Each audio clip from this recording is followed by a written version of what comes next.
All right, let's talk about the final mission of your Marketing Research Executive Apprenticeship, the Endpoint Assessment, or EPA. Now, I know what you might be thinking. Another test? But forget that. Seriously, think of this as your final quest, the big boss level after all your hard work. Let's dive in. To make this whole thing crystal clear, we're going to follow a story. It's just the best way to see how all the pieces actually fit together. So, let's meet the team who's going to be guiding you on this adventure.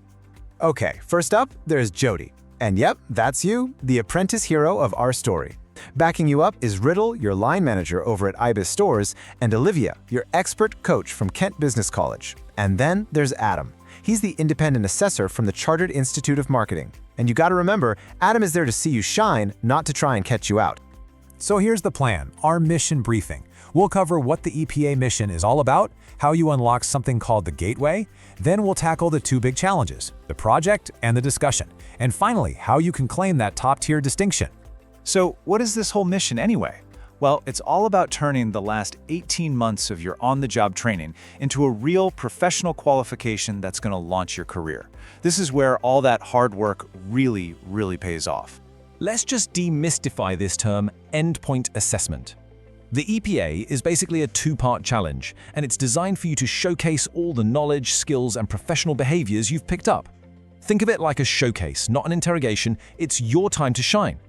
Now, before you can get to those final challenges, you have to pass through the gateway. This is like the final checkpoint where your support crew, your whole team, confirms that you are 100% ready for the mission. So that gateway, it won't even open until both your employer, Riddle, and your training provider, Olivia, give the big green light. They'll sign you off when they feel totally confident that you are ready to go in there and succeed. And this is really the culmination of your entire 18-month journey.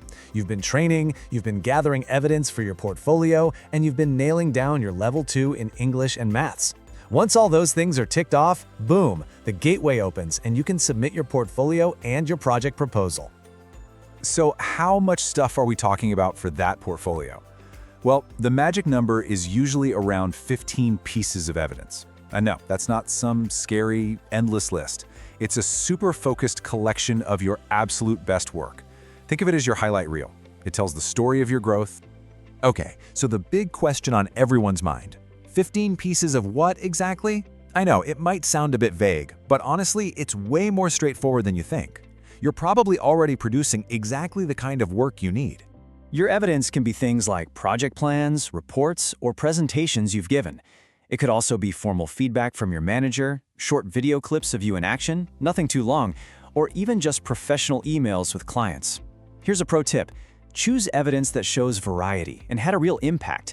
Like a report that actually led to a change, or some client feedback that really highlights your skills.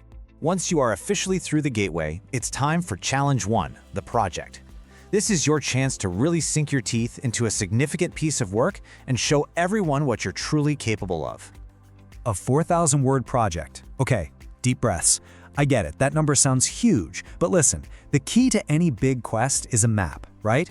And for this, you have a really clear blueprint. You're not just thrown into the deep end. You'll know exactly what to build piece by piece.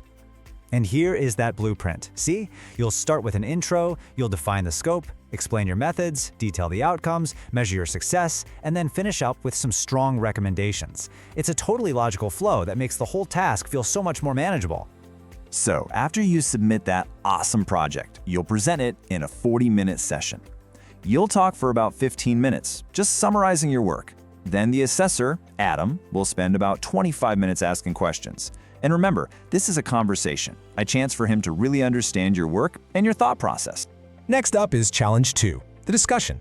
Now, if the project was all about showing what you know, this part is about talking about what you've done over your entire apprenticeship. This is a 1-hour professional chat with Adam, and it's all guided by your portfolio. You'll actually have it with you, and Adam will use it to ask you about the work you've done that you're most proud of. So have your best examples ready to go. Let's just quickly compare these two challenges side by side. The project, it's a 4,000-word report where you show your work. The discussion is 60-minute conversation where you talk about your work. See, both are just different ways for you to demonstrate all the awesome stuff you can do. Phew, you've completed the challenges. Now let's talk about the reward, your grade. The good news is the system is really straightforward, so there are no surprises. It's simple. To get an overall pass, you just need to pass both assessments. Now, if you get a distinction in one and a pass in the other, your overall grade is still a pass. To earn that coveted overall distinction, you need to get a distinction in both the project and the discussion. The path is totally clear. So, look, your EPA, it's not the end of the road, not even close. It's the launch pad. Seriously. Nailing this quest makes you eligible for membership with the Market Research Society. This isn't just about finishing your apprenticeship, it's about kicking off your professional career. Good luck on your quest, you've got this.